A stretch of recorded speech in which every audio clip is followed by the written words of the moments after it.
Sympathy ఓట్లతో CM Jagan మరోసారి అధికారంలోకి రావాలని చూస్తున్నారని బాపట్ల నియోజకవర్గ కూటమి అభ్యర్థి వేగేసిన నరేంద్ర వర్మ విమర్శించారు. గతంలో కోడికత్తి, బాబాయ్ గొడ్డలివేటు, ఇప్పుడు గులకరాయితో నాటకాలాడుతూ రాష్ట్ర ప్రజలను మోసం చేస్తున్నారని మండిపడ్డారు. జగన్ ని ప్రజలు నమ్మే పరిస్థితిలో లేరన్నారు. బాపట్ల ప్రజలు అభివృద్ధిపై జై కొట్టండి అంటే స్థానిక ఎమ్మెల్యే అవినీతిపై కొట్టారన్నారు.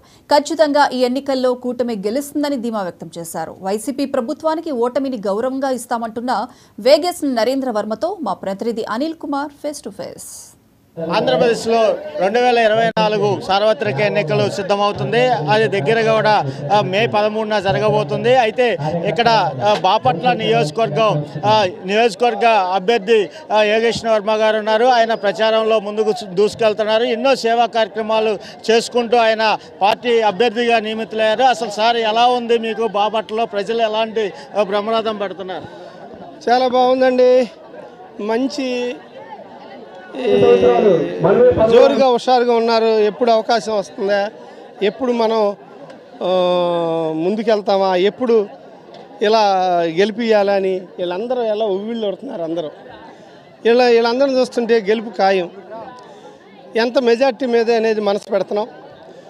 20 నుంచి 25 వేలు మెజార్టీ తెచ్చుకోవాలని అందరూ కూడా చాలా పనిచేస్తున్నారు, చాలా గట్టిగా పనిచేస్తున్నారు.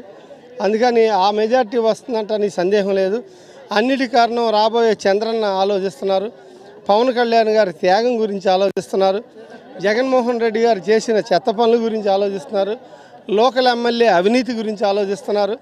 ఈ అన్నిటికీ మంచి మార్పుతో ఈసారి విజయం సాధిస్తాం. రాబోయే 5 ఏళ్ళు మంచి పరిపాలన, అవినీతి అనేది లేకుండా 10 మందికి అందియటమే మంచి పాలన అందియటమే కర్తవ్యంగా, అది ఒక కావ్యంగా మేము ముందుకెళ్తున్నాం. 5 ఏళ్లలో ఆ కర్తవ్యం నెరవేర్చడానికి మంచి మనోబలం ఆ దేవుడు ఇవ్వాలి.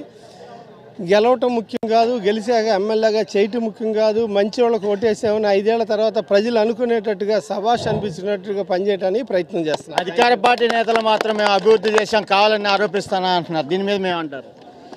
అభివృద్ధి చేశారో లేదో ప్రజాక్షేత్రంలో ప్రజలే నిర్ణయిస్తారు. ఒక 5 రోడ్లు తప్పించి బాపట్లో ఏ రోడ్డు వేయలేదు నియోజకవర్గంలో అని నేను తెలియజేస్తున్నా. అన్నిటికి మించి అధికారం కన్నా కూడా ప్రజలు మన్ననలు ముఖ్యం. ప్రజలు మంచి చేసేదని ముఖ్యం. అది నేను ఆరోపణలు ఇవ్వటం, ఎదుటోళ్ళని నా ఆపోజిట్గా నిలబడ్డాడు కదా అని ఆరోపించడం కాదు. అవినీతి అనేది ఆయన బాపట్లకి అవినీతి అని ఎలుగెత్తి జాడాడు. జై కొట్టరా అంటే అవినీతి మీద జై కొట్టాడు.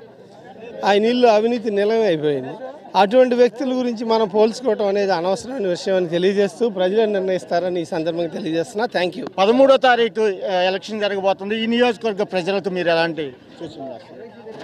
నేను ఒక మెసేజ్ ఇచ్చా, ఈ అందరికీ మంచి చేయాలని మెసేజ్ ఇచ్చా, అందరికి బాగుండాలని మెసేజ్ ఇచ్చా. అందులో భాగంగా పనిచేస్తున్నా. ఇలా ఈ సముద్ర ప్రాంతంలో ఉన్న వాళ్ళకి మంచినీళ్ళు ఇబ్బందులు ఉన్నాయి.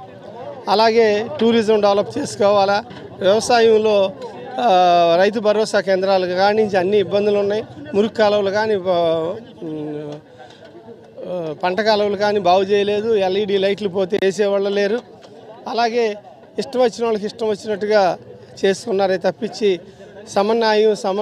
నాయకత్వాలు కూడా కొరబడిని ఈ వైసీపీ పార్టీలో. ఏదో మేము అన్నీ ఇస్తున్నాం, గ్రౌండ్లో బట్టలు నొడితే డబ్బులు వస్తాయి అంటున్నారే కానీ ఎవరికి డబ్బులు వస్తున్నాయి? డబ్బులు ఇచ్చినంత మాత్రాన్న ఓట్లు ఎందుకు వేయాలి? డబ్బులు ఆయన జేబులో ఇవ్వలేదు. ఇది ప్రజల డబ్బులు, ప్రజల కోసం ఇస్తున్నారు. అప్పులు చేసిస్తున్నారు. ప్రతి వాళ్ళకి అప్పు మళ్ళీ ఇచ్చిన డబ్బులు 2.5 లక్షలు చెప్పిన ప్రతి వాళ్ళకి ఈరోజు రాష్ట్రంలో అప్పు ఉంది. ఈ విషయం జనాలు గమనించారు. ట్రిప్పు కోసం సింపతి మీద ఒకసారి ఏమో వివేకానంద రెడ్డి హత్య సింపతి, ఇప్పుడేమో కోడికత్తి సింపతులు. పోయినసారి అయితే ఈసారేమో మళ్ళీ గులకరాయి సింపతులు.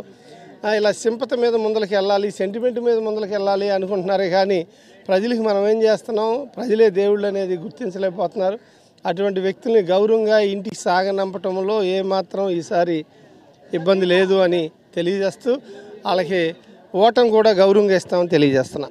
అయితే మొత్తం మీద చూసుకున్నట్లయితే ఈ నియోజకవర్గ అభివృద్ధి మాత్రం వైసీపీ నేతలు చేయలేదని కూడా చెప్తున్నారు. అయితే రాష్ట్రంలో టీడీపీ అధికారంలోకి వస్తుంది, ఖచ్చితంగా బాపట్ల నియోజకవర్గాన్ని అభివృద్ధి చేస్తానని నరేంద్ర వర్మ తెలిపారు. కెమెరామెన్